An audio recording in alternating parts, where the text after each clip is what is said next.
안녕하세요. 오늘도 사연 살롱을 찾아주셔서 감사합니다. 서울에 사는 30대 여성입니다. 지금은 평범한 주부로 살아가고 있지만 한때는 평범한 가정에서 사는 게 꿈인 적이 있었어요. 결혼 전까지 제 인생은 가혹할 정도로 남달랐거든요. 다행히 지금의 남편을 만나서 안정된 가정을 꾸리고 아들, 딸 낳아 기르면서 사는 재미를 느끼게 되었어요. 불행했던 과거는 이제 다 지난 옛일이라 여기며 살고 있지만 그래도 기억은 죽지 않는지 아직도 가끔씩 가슴 한구석이 시리곤 합니다. 피부에 입은 상처는 몰라도 마음에 입은 상처는 시간이 흘러도 온전히 아물지는 않는 모양입니다. 저는 어릴 때 어른스럽다는 말을 많이 듣고 자랐어요. 처음부터 그랬던 건 아니고 부모님이 교통사고로 돌아가시고 고아가 된 이후부터 그런 소리를 들었던 것 같아요. 부모 없는 애라는 소리를 듣고 싶지 않아서 남들한테 흠을 보이지 않으려 부단히 노력한 결과였죠. 그런데 어른스럽다는 그 말이 칭찬만은 아니었던 모양이에요. 국민학교 4학년 때였던가요? 저희 반 친구 엄마들이 제 얘기를 하는 걸 우연히 들었어요. 진영이 말이에요. 애가 정말 어른스럽지 않아요? 말투며 행동하는 거며 누가 걔를 국민학생으로 보겠어요? 거기에 비하면 우리 애는 완전 철부지예요. 세상에 진영이 같은 딸만 있다면 엄마들이 걱정할 일이 없을 거예요. 글쎄요, 그게 과연 좋은 걸까요? 전 솔직히 진영이를 보면 가끔 소름이 끼치던데. 애는 어디까지나 애다워야죠. 그 나이 땐 실수도 하고 어리광도 부려야 정상 아닐까요? 근데 걔는 뭐랄까, 영악해 보인다고 해야 하나? 음흉하다고 해야 하나? 암튼 왠지 무섭더라고요. 그게 다 어린 나이에 부모가 한꺼번에 죽었으니 어리광 부릴 데가 없어서 그런 거겠지만 그래도 난 싫으네요. 우리 애한테 물들까봐 걱정이에요. 어머, 그럼 진영이 고아예요? 어쩜 난 그런 것도 모르고. 교통사고로 죽었대요. 지금은 걔 이모인가 뭔가 하는 사람 집에서 살고 있다는데 말이 이모지 피 한 방울 안 섞인 남이래요. 지 엄마 고등학교 동창이라나 뭐라나. 세상에 불쌍해라. 그 말을 듣기 전까지 저는 제가 불쌍한 아이라는 생각을 해본 적이 없었어요. 친구 엄마 말대로 저희 이모는 저랑 피는 안 섞였지만 부모 잃은 저를 나 몰라라 하는 친가나 외가 식구들과 달리 저를 거두어 주었으니까요. 그렇다고 해서 제게 살갑게 대해주거나 가엾게 여겨주지는 않았어요. 야, 너만 고아냐? 나도 고아야. 우리 엄마 아빠도 세상 떠나신 지 좀 됐거든. 그러니까 부모 없다고 남들한테 동정받고 살 생각은 하지 마. 따지고 보면 인간은 혼자 태어나서 혼자 죽는데 부모 자식이고 형제고 무슨 소용이니? 그러니까 어떻게든 네 힘으로 이 험한 세상 살아낼 각오나 해. 처음 저를 집으로 데리고 오던 날 이모가 제게 했던 말이에요. 다른 사람들은 장례식장에 혼자 앉아있는 저를 보고 안 됐다거나 불쌍하다거나 하는 말들을 했지만 이모는 달랐죠. 그래서 선뜻 이모를 따라 나섰던 것 같아요. 적어도 이 사람 곁에 있으면 내가 불쌍한 아이라는 생각은 안 하고 살아도 되겠구나 생각했거든요. 그리고 그 생각은 틀리지 않았어요. 이모랑 사는 동안 단 한 번도 이모는 저를 불쌍한 눈으로 보지 않았고 저 역시 상대의 동정에 기대 살겠다는 생각은 전혀 하지 않았으니까요. 이모는 남편과 이혼을 하고 혼자 살고 있었는데 제 또래에 어린 아들이 있다고 했어요. 하지만 이혼을 하면서 아이는 데리고 나오지 못했다고 하더군요. 애는 데려와서 뭐해? 나 같은 엄마랑 사는 것보다 돈 많은 아빠랑 살면서 먹고 싶은 거 다 먹고 하고 싶은 거 다 하고 사는 게 좋지. 그래도 그런 게 아니지. 나처럼 엄마 아빠가 죽은 거면 몰라도 엄연히 살아있는 엄마를 못 보고 사는 게 말이 돼? 모르긴 해도 이모 아들이 이모 엄청 보고 싶어 할걸? 됐어. 네가 어떻게 알아? 네가 내 아들이냐? 그 속을 알게. 그 녀석은 지 아빠 닮아서 구질구질하게 사는 것보다는 돈 펑펑 쓰고 사는 게 더 잘 어울려. 그리고 기집애야. 넌 내 아들 걱정 말고 네 걱정이나 해. 보다시피 난 너 대학 보내줄 형편이 못 돼. 고등학교까지는 어떻게든 보내줄 테니까 이후에는 네가 벌어서 먹고 살아. 그러다 좋은 남자 만나 결혼도 하고 자식도 낳고 살면서 여유 되면 가끔 찾아와서 내 용돈이나 좀 찔러주고 가라. 이모는 늘 저에게 큰 기대도 없고 이혼할 때 두고 나온 아들에 대한 기대도 없는 사람처럼 행동했어요. 요즘 말로 쿨한 사람처럼 굴었죠. 하지만 몸 안에 36.5도나 되는 뜨끈한 피가 흐르는 사람인데 어떻게 쿨할 수가 있겠어요. 그저 그런 척하는 것뿐이죠. 그리고 그걸 확인하기까지는 그리 오래 걸리지 않았어요. 6학년 가을쯤이었어요. 그날은 토요일이긴 했지만 주번이라서 늦게 집에 돌아왔는데 대문 앞에 교복 차림의 중학생 오빠가 쭈그리고 앉아있지 뭐예요. 아무 말도 않고 대문 안으로 들어가는 저를 빤히 보길래 얼른 대문을 걸어 잠궜어요. 나쁜 짓을 할 사람 같지는 않았지만 그래도 낯선 사람이 우리 집 앞에 있으니 걱정이 됐거든요. 그런데 1시간이 지나고 2시간이 지나도록 그 오빠는 꿈쩍도 않고 대문 앞을 지키고 있지 뭐예요. 해도 저물어 가고 저녁밥 먹을 시간인데도 말이에요. 그냥 모른 척하고 이모가 차려두고 간 밥이나 먹으려고 식탁 앞에 앉았어요. 이모는 출근이 늦은 대신 퇴근 시간도 늦어서 매일 식탁 위에 제 저녁밥을 차려놓고 일터로 향하곤 했거든요. 밥통에서 밥을 막 뜨려는데 도저히 안 되겠더라고요. 밖에 있는 오빠가 자꾸 눈에 거슬렸거든요. 그래서 용기를 내 대문을 열었어요. 저기 혹시 누구 기다려요? 엄마 기다려. 엄마요? 그럼 혹시 오빠가 경옥 이모 아들이에요? 너 우리 엄마 알아? 이모 아들이라는 말에 저는 오빠를 집 안으로 들였어요. 그리곤 밥 한 공기를 더 떠다가 오빠랑 식탁 앞에 앉았어요. 처음에는 경계하는 눈빛으로 저를 멀뚱멀뚱 보던 오빠는 식탁 위에 차려진 반찬을 내려다보더니 피식 웃고는 숟가락을 들더라고요. 예전이랑 똑같네. 감자볶음에 배추전. 엄마가 자주 해주던 반찬이거든. 내가 매운 걸 잘 못 먹어서 우리 집 반찬은 항상 고춧가루가 안 들어간 것들만 있었어. 정작 엄마는 매운 거 좋아하면서 말이야. 하긴 생각해보니 지금까지 이모가 해준 반찬들은 다 맵지 않은 것들 뿐이었어요. 그걸 딱히 이상하다고 생각한 적은 없었는데 오빠 말을 들어보니 그런 이유가 있었구나 했죠. 그런데 넌 누구니? 왜 우리 엄마랑 살고 있어? 혹시 우리 엄마 재혼한 거니? 너희 아빠도 이 집에서 사는 거야? 오빠는 굳은 표정으로 물었어요. 아니, 난 부모님이 안 계셔. 두 분 다 돌아가셨거든. 그래서 이모랑 같이 살고 있어. 우리 엄마랑 이모는 고등학생 때부터 친구였대. 꽤 친했었나 봐. 그러니 죽은 친구 딸까지 키워주지. 그럼 오빠는 왜 엄마랑 같이 안 살아? 우리 아빠가 더 부자니까. 내가 엄마랑 살면 엄마만 더 힘들어져. 그래서 돈 많은 아빠 집에서 사는 거야. 나중에 내가 돈 많이 벌면 그땐 내가 엄마를 모시고 살 거야. 그때까지만 떨어져 사는 거지. 나 대신 네가 우리 엄마 좀 보살펴줘. 그럼 내가 은혜 꼭 갚을게. 사실 그날의 약속을 마음 깊이 새기지는 않았어요. 그냥 지나가는 말로 들었을 뿐이죠.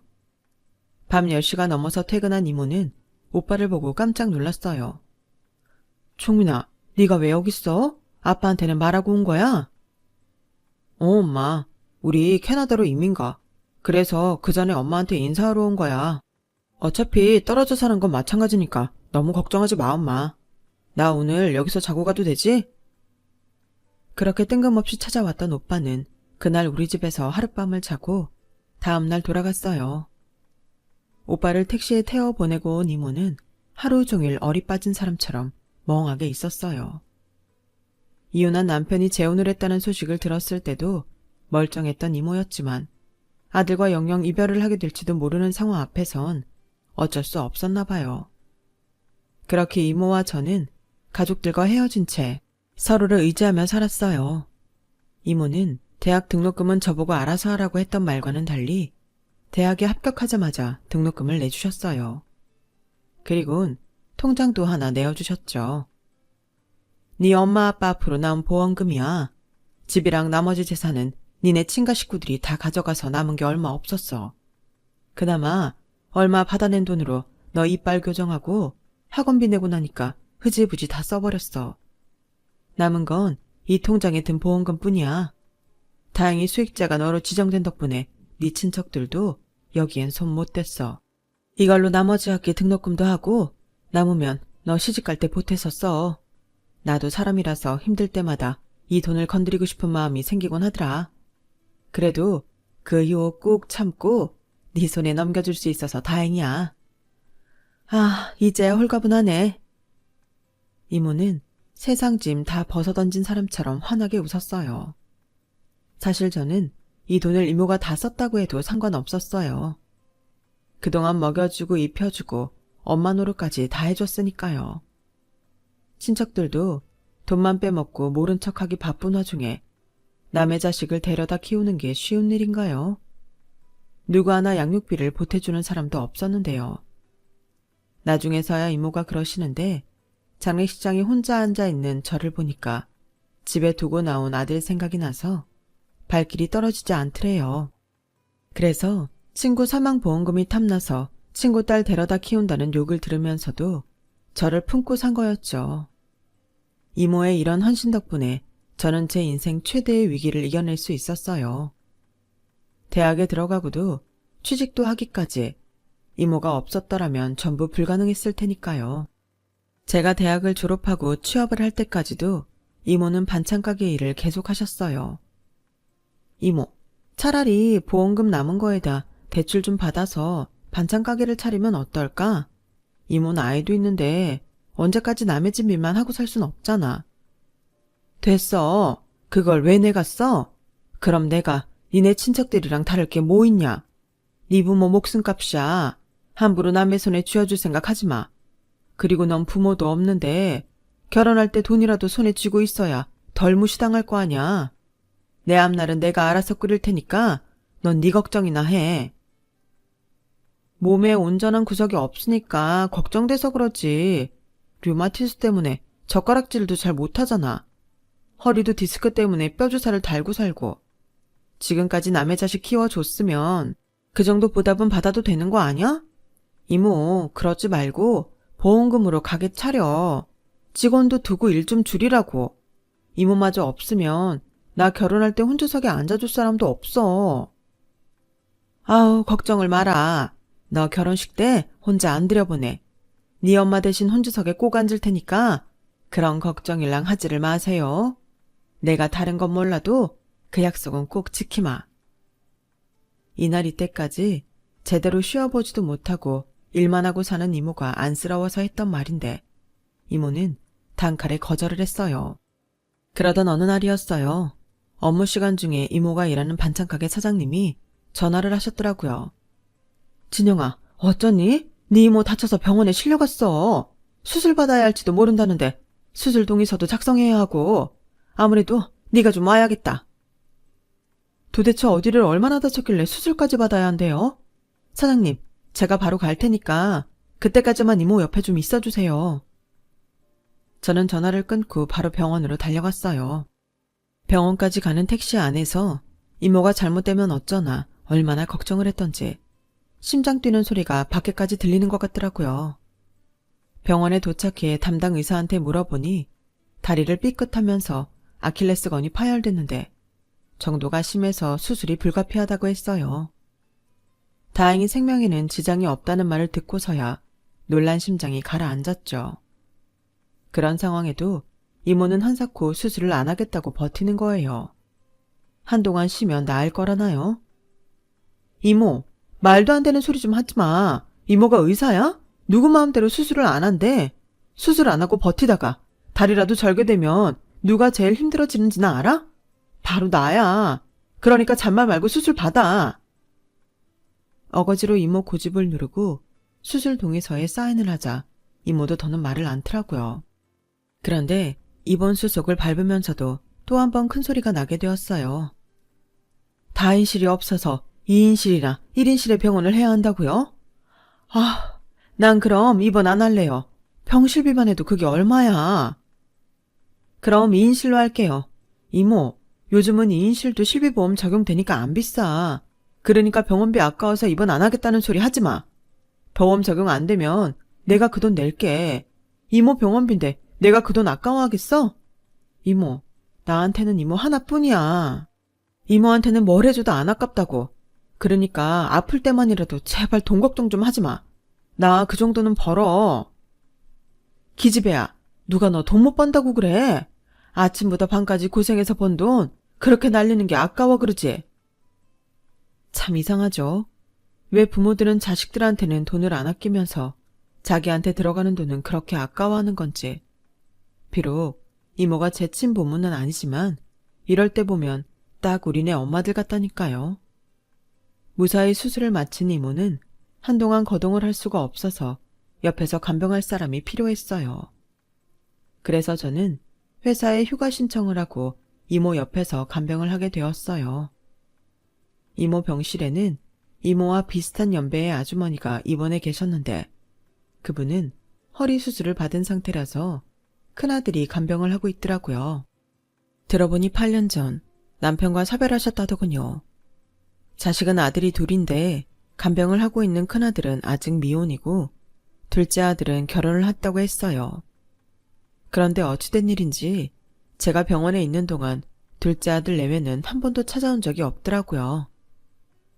요즘은 시어머니가 며느리 눈치 보는 세상이잖아요. 나 허리 수술한다니까 며느리가 됐든 자기는 병수발 못한다고 딱 잘라 말하더라고요. 며느리 병수발 받을 생각도 없었지만 수술 앞두고 걱정하는 시애미 앞에서 꼭 그렇게 말해야 했나 싶더라고요. 그래서 나 수술해도 니들은 오지 말아라 했더니 진짜 코빼기도 안 비추네요.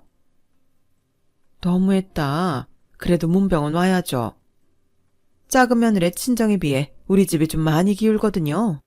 그래서 그런가 며느리 대하는 게 좀 껄끄러워요. 남들은 부잣집 딸을 며느리로 들여서 좋겠다고 하는데 난 불편하고 싫어요. 괜히 우리 살림 보고 흉 잡힐까 걱정되고 먹고 살아온 수준이 달라서 작은 애 온다고 하면 소고기도 한우만 사게 돼요. 작은 며느리가 수입사는 입에도 안 되거든요. 언젠가는 며느리가 집에 온다고 해서 제 딴엔 비싸게 주고 산 옷을 꺼내 입고 있었는데 며느리가 그 옷을 보더니 다음날 백화점에서 옷을 사다 주더라고요. 나 생각해주는 마음이 고맙긴 한데 그때부터 옷 입는 것도 며느리 눈치가 보이더라고요. 그래서 맏며느리만큼은 평범한 집안에서 자란 애로 드리고 싶어요. 같이 장 보러 가서 떡볶이도 사 먹고 호떡도 사 먹을 수 있는 편한 사람으로요. 좁은 병실에서 하루 종일 붙어있게 되자 이모와 아주머니는 속 얘기까지 터놓고 지내게 되었어요. 거기다 드라마 취향이 비슷해서 TV 채널을 두고 리모컨 싸움을 벌일 일도 없었죠. 드라마 얘기며 세상 돌아가는 일들, 그 밖에 자식들 얘기까지 이어가다 보면 늦은 밤까지 얘기가 끊이질 않았어요. 그런데 대개 아드님은 무슨 일 하세요? 엄마 병수발 드느라 출근도 못하고 있는 것 같은데. 우리 아들은 건축기사예요. 지 선배랑 같이 동업으로 건축사 사무실을 운영하고 있어요. 지 사업하는 애라서 굳이 출근 안 해도 된다고 굳이 지가 병수발 하겠다고 이러네요. 얘 밑으로 남동생이 하나 있는데 걔는 작년에 장가를 보냈고 얘만 남았어요. 참, 따님은 무슨 일해요? 네버엔딩 스토리처럼 두 분의 얘기는 날이 새는 줄도 모르게 이어졌고 그러다 그 불똥이 저랑 아주머니 아들한테 튀게 되었어요. 두 분 모두 4살 차이는 궁합도 안 본다며 저희 두 사람을 이어주려고 혈안이 되셨거든요. 어떻게든 우리 두 사람을 붙여보려고 식사 시간에 나가서 같이 밥을 먹고 오라고 등 떠밀지를 않나. 마치 배틀을 하듯 당신들 자식 자랑을 늘어놓질 않나. 암튼 이건 병실이 아니라 결혼주선 사무소 같은 분위기였어요. 오죽하면 간호사들도 저희 두 사람이 지나갈 때마다 키득거리며 웃더라니까요. 딱히 결혼할 생각도 없었던 저였지만 분위기에 떠밀려서 그랬는지 좁은 병실에서 며칠을 동숙해서 그랬는지 아주머니 아들한테 눈길이 가긴 하더라고요. 외모도 그렇고 말씨나 행동도 모나지 않은 게 호감이 가는 타입이라서 더 그랬는지도 모르겠네요. 아무튼 이모가 병원에 입원해 있던 일주일 동안 저는 제 인생의 반려를 만나게 되었어요. 두 분은 퇴원을 한 이후에도 연락을 주고받으시며 저희 두 사람을 이어주려고 노력하셨고 그 노력에 힘입어 우리는 선자리에 나가게 되었어요. 이미 서로에 대해 알 만큼 아는 데다 서로 자는 모습까지도 봐온판에 뒤늦은 선자리는 솔직히 무의미한 거였지만 그래도 양가 부모님이 원하시니 어쩌겠어요. 그래서 그날의 선자리는 오랜만에 친구를 만나는 것처럼 편하고 친근하게 이어졌고 우리는 얼마 뒤 본격적으로 연애를 시작하게 되었어요. 그렇게 두 해 동안 연애를 한 우리는 결혼을 하게 되었어요. 시댁에서는 우리가 사귀기도 전부터 이미 저와 이모의 관계를 알고 있어서 따로 설명을 해야 하고 이해를 구하는 번거로움은 없었어요. 다행이라면 다행이었죠. 제가 결혼을 하면서 이모는 혼자 지내게 되셨는데 그게 못내 마음에 걸리던 차에 이모 아들한테 이메일이 왔더라고요. 한국으로 들어오게 될 것 같다고요. 이모 아들이 이민을 떠나고 얼마 지나지 않아 집으로 편지를 보낸 적이 있었는데 그걸 계기로 몇 번의 편지 왕래가 있었고 이후에는 이메일을 통해 근황을 주고받기도 했었거든요. 한동안 연락을 안 타가 결혼을 앞두고 제 결혼 소식을 알리느라 이메일을 보냈었는데 그 일을 계기로 한국행을 결정한 것 같았어요. 이모는 대놓고 말은 안 하셨지만 내심 기쁘신 것 같더라고요. 아들이 한국에 들어오면 이모와 함께 살겠다고 했거든요. 20년 넘게 아들과 생이별을 하고 살았던 이모한테는 이보다 기쁜 일은 없었을 거예요. 그건 제게도 마찬가지였고요. 나만 가정을 꾸려서 집을 나오는 것 같아서 미안했는데 저도 그 덕에 마음의 집을 조금은 덜 수 있었어요. 이모, 아들 온다니까 좋지? 이제는 가짜 딸 걱정 그만하고 친아들이랑 행복하게 살 생각만 해. 그래, 내가 말년에 무슨 복이 터졌나 싶다. 젊어서는 네 덕에 외롭지 않게 살았는데 나이 들어서는 아들놈 덕에 외롭지 않게 생겼으니 말이야. 그래서 말인데 이모, 이참에 반찬가게 일은 그만두는 게 어때? 이모가 남의 가게에서 일하는 거 보면 종민이 오빠가 마음이 편하겠어? 안 그래도 내가 전부터 가게 자리를 하나 받은 게 있는데 거기에 반찬가게를 차리면 어떨까 싶어. 나 결혼할 때 돈 별로 안 들어서 보험금 받았던 거 그대로 남아있거든. 인테리어 공사는 우리 그이한테 도와달라고 하면 돈 별로 안 들이고 할 수 있을 것 같아. 그 가게 이모가 해봐. 그동안 나 키우느라 고생하셨는데 이 정도 선물은 받을 자격 있잖아. 얘는? 미쳤어. 너 내가 했던 말 귓등으로 들었니? 네 부모 목숨값을 왜 내가 받아? 됐어. 난 그 가게 받을 생각 없으니까 쓸데없는 짓 하지 마. 이모 말대로 그 보험금은 우리 부모님 목숨값이지만 나한테 이모는 내 목숨을 살려준 사람이야. 우리 부모님이 못한 거 이모가 대신해줬는데 왜 이모한테 주면 안 되는데? 이모가 이러면 난 평생 이모한테 빚진 마음으로 살아야 된다고. 나한테 빚 갚을 기회 정도는 줘야 하는 거 아니야? 그래야 나도 마음 편하게 살지. 이모, 그러니까 날 생각해서라도 그 가게 받아줘. 이모는 몇 번이나 사양을 하다가 결국 제 뜻을 따라주셨어요. 시작이 반이라고 가게를 계약하고 나자 인테리어 공사까지 순식간에 이루어졌어요. 남편도 저를 키워준 이모 가게라는 말에 여러모로 도움을 주었죠. 다행히 오빠가 한국으로 들어오기 전에 가게는 오픈할 수 있었고 이모는 아들 앞에 반듯한 반찬가게 사장으로 나설 수 있었어요. 모든 게 순리대로 잘 흘러가는 것 같았죠. 딱 하나 저와 손아래 동서 간의 신경전만 빼면요. 저보다 몇 년 일찍 시집을 온 동서는 사사건건 저와 부딪히곤 했어요.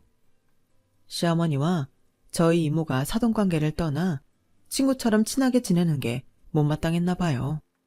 자기는 시집와서 시댁에 적응하기까지 몇 년이 걸렸는데 저는 시집을 오기도 전부터 마치 한 식구처럼 동화되었으니까요. 동서한테는 제가 마치 굴러온 돌이 박힌 돌 빼내는 것처럼 보였을 거예요. 그렇다고 시어머니도 가만히 있는데 자기가 손이 동서를 시집살이를 시킬 수도 없는 노릇이잖아요. 그래서 교묘하게 제 속을 긁어대거나 사람이 없을 때 은근히 제게 건방지게 굴곤 하더라고요. 싸울 때 상대를 쉽게 이기는 방법 중에 하나가 상대의 가장 약한 부분을 공격하는 거잖아요. 동서가 제게 했던 것도 같았어요. 전 형님이 맏며느리로 들어와서 얼마나 좋은지 몰라요. 형님 덕분에 제가 마음 놓고 친정에 갈 수 있으니까요. 첫 명절에 어떻게 하는지가 중요하잖아요. 다른 집들은 며느리들 간에 누가 먼저 친정에 가냐를 두고 기싸움도 벌인다는데, 그래서 큰 사람이 먼저 시집와 있으면 작은 사람 친정에 일부러 못 가게도 한다잖아요. 우리는 그럴 필요 없잖아요. 형님은 명절에 찾아갈 친정이 없으니까요. 안 그래요? 동서, 뭔가 잘못 알고 있는 모양인데 내가 왜 친정이 없어? 비록 친엄마는 아니어도 날 키워주신 이모가 계신데 이모 집이 내 친정 아니겠어? 에이, 들어보니까 진짜 이모도 아니라던데요 뭐. 형님 천에 구하라고 하던데 아니에요? 그래서 결혼식장에 온 친척이 하나도 없었잖아요. 괜히 창피해서 그러는 거라면 안 그래도 돼요. 우리 사이에 그 정도 이해 못할까? 참, 못된 짓거리를 웃으면서 잘도 하더라고요. 그뿐이 아니었어요. 자기 친정에서 보내주는 선물이며 식재료를 나눠줄 때마다 사람 속을 긁곤 했어요. 형님은 이런 거 못 먹고 자랐을 것 같아서 특별히 형님 생각해서 가져왔어요. 어쩌나? 이거 먹어보면 앞으로 시중에서 파는 건 못 먹을 텐데. 우리 형님은 내 덕분에 입만 고급이 되겠다? 받으면서도 하나도 고맙지 않게 만들다니 이것도 재주라면 재주겠네요. 말 한마디로 천냥 빚도 갚는다는데 동서는 해주고도 말로 까먹는 타입이었어요. 그러던 어느 날이었죠. 제가 늘 받기만 하는 게 미안해서 이모한테 부탁해 동서가 좋아하는 간장게장을 만들어다 준 일이 있었어요. 그런데 그걸 받아든 동서가 대뜸 이러지 뭐예요.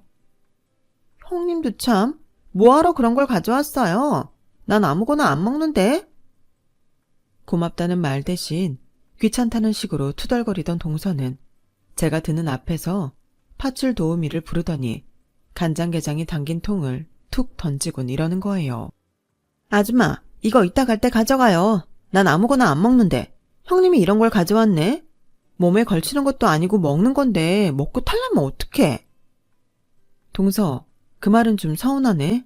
내가 못 먹을 걸 가져온 것도 아니고 싱싱한 게 사다가 끓인 간장 부어 만든 건데 먹고 탈날 일이 뭐 있어? 어쩜 사람 성의를 이렇게 무시해? 내가 언제 무시했다고 그래요? 난 단지 안전점검차 그런 거죠. 게다가 형님네 이모님이 하는 반찬 가게에서 팔다 남은 건 싸운 걸지 누가 알아요? 그러게 이런 건 가져오지 말 것이지 괜히 사람만 이상하게 만들어. 그래, 내가 생각이 짧았네. 앞으론 동서 먹인다고 반찬 들고 오는 짓 절대 안 할게. 그때 그 일로 동서한테 서운해서 한동안 말도 안 섞고 지냈어요. 하지만 안 보고 살 수 있는 처지도 아니고 명절이며 시댁에 갈 때마다 봐야 해서 서운한 마음은 접어두기도 했죠. 똥이 무서워 피하냐? 더러워서 피하지. 내신 이런 마음도 있었고요. 그런데 동서가 기어이 잠자는 사자의 코털을 건들고 만 거예요.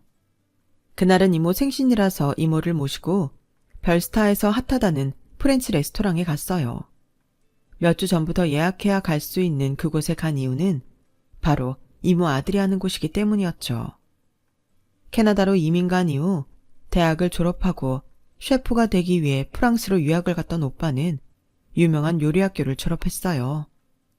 그리곤 현지 레스토랑에서 경력을 쌓고 한국으로 돌아와 가게를 차렸죠. 별스타를 통해 입소문을 타서 오픈한 지 1년도 안 돼 예약하기 힘들 정도로 인기 있는 레스토랑이 되었어요. 그 덕에 이모와 저는 따로 예약을 하지 않고도 아들 찬스를 써서 레스토랑에 갈 수 있었죠. 그런데 하필 거기서 동서랑 마주친 거예요. 어머, 형님이 이런 데도 와요? 여긴 가격대가 꽤 나가는 곳인데? 수준에 안 맞게 입은 고급이신가 보네? 어머, 같이 오신 분은 누구세요? 동서, 인사해. 우리 이모님이셔. 그런데 동서는 고개만 까닥 숙이더니 저희 이모 차림을 살피지 뭐예요. 머리부터 발끝까지 세세하게 살피곤 피식 웃으며 그러더라고요.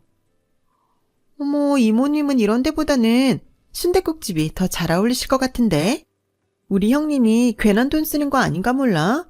메뉴는 읽으실 수 있으시려나?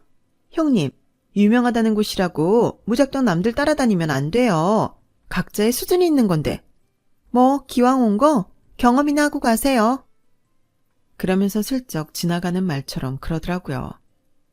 여기도 앞으로 못 오겠네. 손님 수준이 이래서야. 돗대기 시장도 아니고.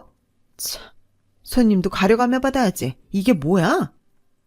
그때였어요. 이모한테 인사를 하러 주방에서 나오던 오빠가 그 소리를 들은 거예요. 별스타에 자주 노출이 돼서 그런가 얼굴이 알려진 오빠의 등장에 동서는 눈이 커지더라고요. 그런데 잠시 뒤 그 눈은 더 커지고 말았어요. 손님 말씀이 맞네요.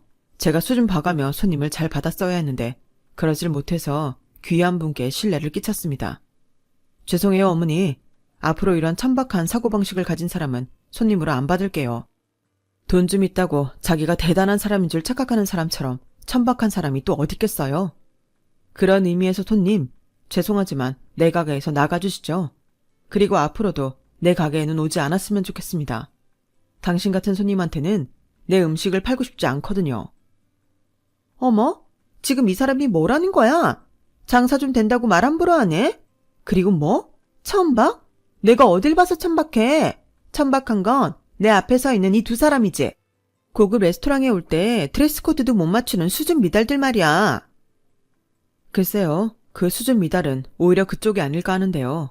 일단 식사를 하러 대중식당에 가실 때는 그 향수 좀 작작 뿌리고 가세요.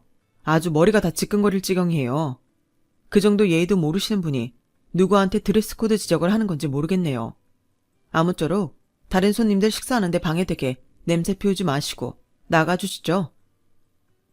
오빠는 동서와 동서 일행을 정중히 가게에서 내쫓았어요. 동서가 나가고도 가게 안에는 동서의 향수 냄새가 진동을 해서 손님들 사이에서 불평이 나왔죠. 이모와 저는 오빠의 안내를 받아 가게 안쪽에 자리한 특별한 테이블에 앉을 수 있었어요. 엄마를 위해 아들이 준비한 생일상이 차려진 테이블을 보자 이모는 눈물을 글썽이셨어요. 어떤 순간에도 늘 담담하고 시크하기만 하던 이모도 아들이 차려준 생일상 앞에 눈물을 글썽이는 걸 보니 이제 나이가 드셨나 보다 생각되더라고요. 그날 오빠한테 쫓겨난 동서는 한동안 저를 피해 다녔어요. 사람들 앞에서 공개적으로 개망신을 당했으니 창피하기도 했겠죠. 그날 동서 모습을 생각만 해도 어찌나 통쾌하고 속이 뻥 뚫리던지 활명수가 따로 없더라고요. 언젠가 은혜를 갚겠다고 했던 오빠는 그렇게 저 대신 동서한테 한 방 먹여주면서 오래전 그 약속을 지킨 셈이 되었네요. 사람이 사람을 무시하면 쓰나요? 서로 예의 지키면서 존중해주면서 살면 얼마나 좋을까요? 지금까지 제 사연을 들어주셔서 감사합니다. 들어주신 모든 분들 평안하고 행복하세요. 여러분, 사연 댓글에 응원과 현명한 조언 부탁드려요. 좋아요와 구독은 저에게 큰 힘이 됩니다. 오늘도 좋은 일 가득하세요.